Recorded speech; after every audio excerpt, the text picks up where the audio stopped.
All right, folks, so we're jumping into section 4.8 here. This is the last section on trigonometric expressions, but we are going to continue with trigonometry when we work into chapter 5.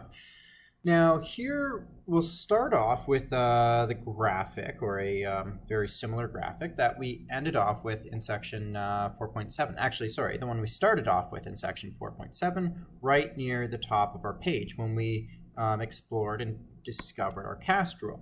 Now here in section 4.8, we're going to look at this a little bit differently. We talked about it a bit, but we really didn't get into it too much. So let's consider once more. We'll consider our theta 1. First, we'll work in quadrant 1. So in quadrant 1, we can make a triangle just like we did yesterday. It's a right triangle.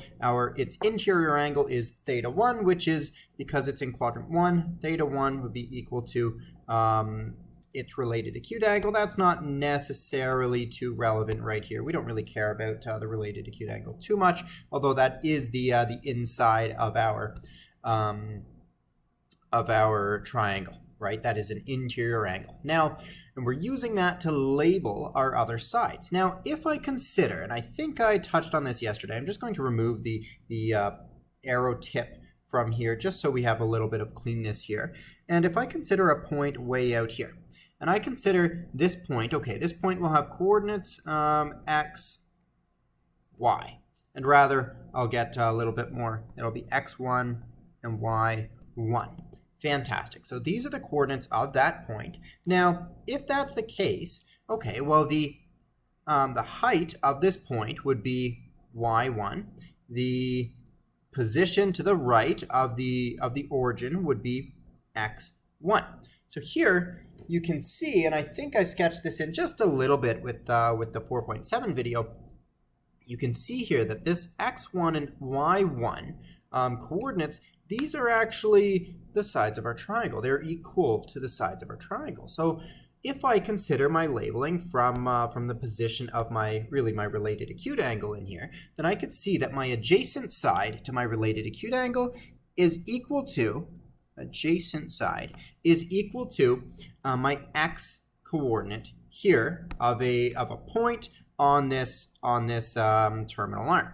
My opposite side would be equal to my y coordinate. Oops, there's no y at the end of opposite side. And my radius here, okay, my radius would be the hypotenuse of this right angle triangle. Fantastic. That was our goal so far. Now you'll notice this is going to be the case whether we're working in quadrant 1 or if we're working in quadrant 2. We can accomplish the same thing. We could label our points here, our point with x2, y2. We could call its coordinates, and same thing. This here is y2. This is the opposite side to my interior angle alpha, maybe alpha 2, and my horizontal distance right here, x2, is my adjacent side. And you'll see that's the same thing. I won't necessarily get my labeling in for all of these because it really crowds it, but you can see it's the same thing whether we're working in quadrants 1, 2, 3, or 4. Now let's consider a bit of a special case here. This special case will have a circle with radius 1. So let's put everything on this circle right here. Is mine an exact circle? No, absolutely not. But it actually looks, it's not a very good circle, but that's okay. So my circle, we're going to consider each terminal arm reaching out all the way to this circle with radius 1. So it's like we have a radius 1 that's being rotated 360 degrees around, and I'm hoping you can follow at this point. There we are. We're moving our points so that they're falling right on the circle. There we go. Awesome stuff. That's what we're looking at right here. Now, if this is the case, if we're working with something like this, again, 1 unit is the radius that I'm working with, then we might say, okay, well then my radius is equal to 1 right here. And if that's the case, okay, well, hang on. If my radius is equal to 1, then the sine of theta would be equal to, well, I know that's my opposite side over my hypotenuse, right? Well, hang on. My opposite side according to this right here, my opposite side is always given by the y coordinate of the point on the circle, and my hypotenuse is equal to r, and my r is equal to 1, so I'm working here with y over 1. Simply my sine of theta is equal to my y coordinate. Okay, well let's try that out with my cosine of theta. My cosine of theta is equal to my adjacent side over my hypotenuse. Fantastic. That's going to be equal to x divided by my hypotenuse. My hypotenuse is equal to r. My r is equal to 1, so it's x divided by 1, and I can simplify that a little bit further. I'm just working with the x coordinate of the point on my circle. All right, now my tangent of theta here, we'll go with, I don't know, a nice blue color. My tangent of theta, and I should have left a little bit more space. Maybe I'll adjust that for you folks. My tangent of theta will be equal to my opposite side, that's y, divided by my adjacent side, and that is x. So my tangent of theta can be given by y over x right here. Now that's going to be true for any point along the unit circle. All right, so any point along the unit circle, and you know what, I'll just sketch one more in here if it allows me. There I go, there's my unit circle. Its center is right on the origin, there we go. And if we have a point, no matter in which quadrant we're working, if we have a point right here, x, y, this xy is equal to the cosine of theta, sine of theta. Those are the coordinates right here, and that comes from our observations over here. And what that really means, let me see, we'll play around. We can take advantage of this. So we can use this when we're evaluating what we call our quadrantal angles. These are the angles that lie on our positive or our negative x or y axes. Obviously our positive and negative x-axis, our positive and negative y-axes right there. Now, we can identify these obviously because their angular measures are multiples of 90 degrees. So let's work here. We'll copy this, bear with me. Good, we've copied it down below. So we have our unit circle down here, and we need to work with the sine of 90 degrees. Well, if I'm working with the sine of 90 degrees, and I want to consider my point, which again, I've labeled the coordinates x and y, I want to move that point over to 90 degrees. Because if I had a 90 degree angle here, then its terminal arm would be straight up right there. That's where I want to have my point. So these coordinates, do I know these coordinates? Hang on, yes I do. Because I'm working here with a circle with a radius of 1 unit. If the radius is 1 unit, then my coordinates here are 0, 1. And if that's the case, okay, hang on, according to this work down here, that tells me that my x coordinate is equal to the cosine of theta. My y coordinate is equal to the sine of theta. I know that, and that means, oops, and I'll give myself a little bit more space here. That means the cosine of 90 degrees, that's my theta here. The cosine of 90 degrees is equal to the x coordinate, and that is 0. My sine of 90 degrees is equal to my y coordinate. It's equal to 1. So that means the sine of 90 degrees equals 1. Fantastic job, folks. Now I want to look at the tangent of 90 degrees. Okay, so the tangent of 90 degrees, I'm down here, I'm using my unit circle, and I know my tangent of theta, my tangent of 90 degrees is going to be equal to y coordinate divided by my x coordinate. Well, my y coordinate here is 1. My x coordinate is 0, fantastic, so it's just 1 divided by 0. Hang on, my calculator can't do that.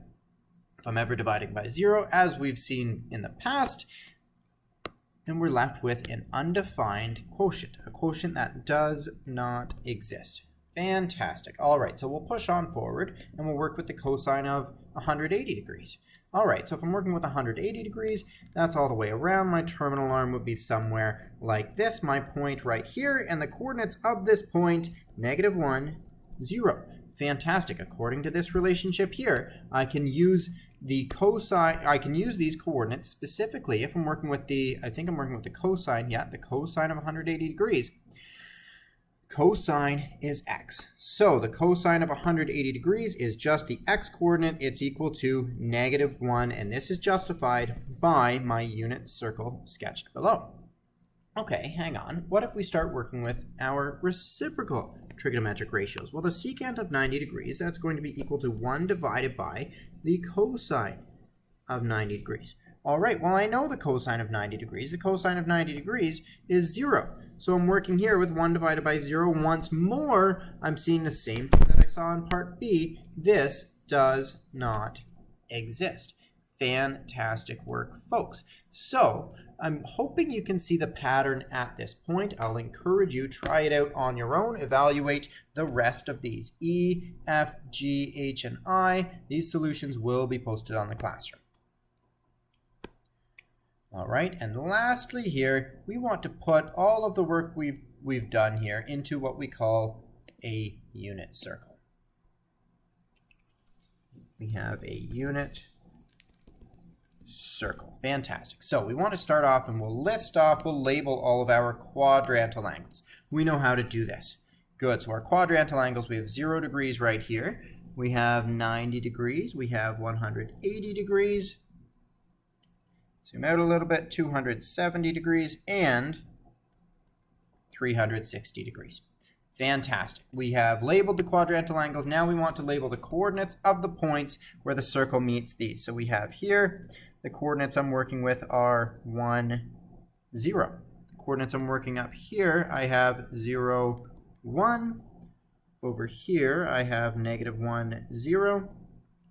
And down here, I'm working with 0, -1. Fantastic, nice and easy. All right, we've done that. Now we want to label all of the angles with 45-degree related acute angles. Okay, hang on, I know how to do that. Right here, this terminal arm would give me an angle theta of 45 degrees.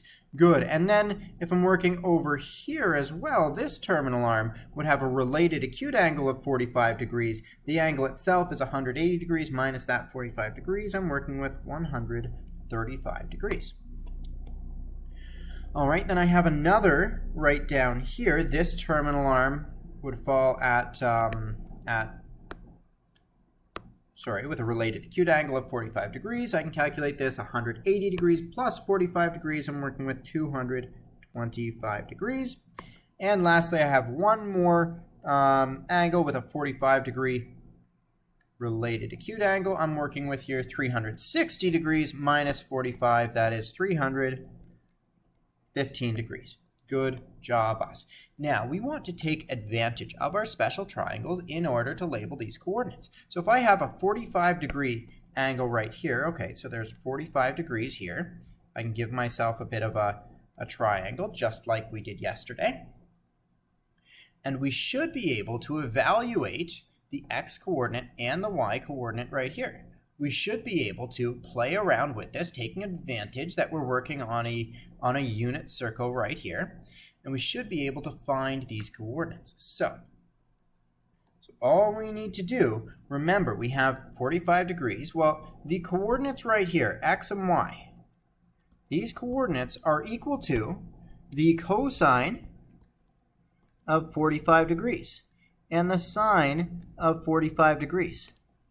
So if we're evaluating these, we need again to rely on our special triangle. We might have to sketch something like this. Okay, 1, 1, the square root of 2, 45-degree angle on the top, a 45-degree angle down here. Now the cosine of 45 degrees, okay, well hang on, the cosine of 45 degrees, what I'll be working with right here is so I'm working with 45 degrees cosine, that's adjacent over hypotenuse, 1 over root 2. Good job. Okay, the sine of 45 degrees, again, 1 over the square root of 2. Fantastic. Now, if I'm working over here, I have the same special triangle. I have the same interior related acute angle. The only difference is that now I'm working in quadrant 2. And in quadrant 2, I know my x values are negative. And if my x values are negative, that means my cosine values will be negative. So I'm working over here, and I have the same absolute, I have the same magnitude of coordinates. So it's still 1 over root 2, 1 over root 2, except my x coordinate is negative. Fantastic. So I want you to use that logic, come up with the coordinates for 225 degrees, come up with the coordinates for 315 degrees here. And actually, I'll just throw in there, you might want to pause the video here, try that out, and then come back and see how you did. Good. Whoops. Good. So we should be working here with negative 1 over root 2, negative 1 over root 2, and positive 1 over root 2, negative 1 over root 2. Good. Now we've made it this far. We'll keep going.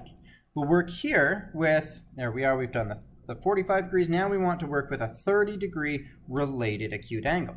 So with a 30-degree related acute angle, I'm working right here. My angle is 30 degrees. Okay, over here, there's another related acute angle of 30 degrees, this triangle right here. In order to find my angle theta, that's 180 degrees minus 30 degrees. So I'm working here with 150 degrees.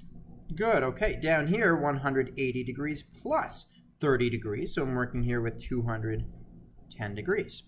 And lastly, over here, I have 360 degrees minus 210 degrees, sorry, minus 30 degrees. So I'm working here with 330 degrees. Now we'll try using the same logic as last time. We'll need a special triangle right here, a special triangle with a 30-degree interior angle, and we know our x and y coordinates are given by the cosine of 30 degrees and the sine of 30 degrees. So our special triangle, nice and easy, looks something like this. Side length 2, side length 1, side length the square root of 3. We have 30 degrees in the top, we have 60 degrees down here, and a right angle. So if I'm evaluating from 30 degrees, if I'm evaluating my cosine of 30 degrees, well, my cosine of 30 degrees is going to be my adjacent over my hypotenuse. That is the square root of 3 over 2. Good, and then my sine of 30 degrees is going to be my opposite side over the hypotenuse. That's 1 over 2. Now we'll take the same pattern that we used last time. So we're taking advantage of the symmetry of the circle here. And we know we had the coordinates root 3 over 2 and 1 over 2. And I know my special triangle over here is the same, but it's in a different location. So one of the coordinates here will be negative. In this case, it's my x coordinate. So I'm working here with the square root of, with negative the square root of 3 over 2 and 1 over 2. Good, so I'll encourage you folks, fill in the coordinates for 210 degrees and for 330 degrees. Good, so our coordinates should be, oops, and some disappeared. At 210 degrees, we have negative the square root of 3 over 2 and negative 1 over 2. And for over here, we have 330 degrees. That's disappeared on us as well. That's okay. 330 degrees. My coordinates are square root of 3 over 2 and negative 1 over 2. Fantastic. Now, lastly, let's go forward with our 60-degree related acute angles. Our 60-degree related acute angles, you should be able to follow the pattern that we've been doing for now. We want to label all of them, so we're lagging here. So we have a 60-degree angle up here. And then over here we have a related acute angle of 60 degrees. That's 180 degrees minus 60 degrees. We're working with 120 degrees. I'd like you folks to label all 4 of these angles and then use your special triangle, attempt to come up with the coordinates. Pause your video here, try it out, and unpause when you think you're finished. And at this point, you should be able to see your completed unit circle. You've been able to label all of your angles that share their related acute angles with our special angles over here, and you're able to come up with all of the coordinates. If you have any questions about what we've done in here, please send me an email.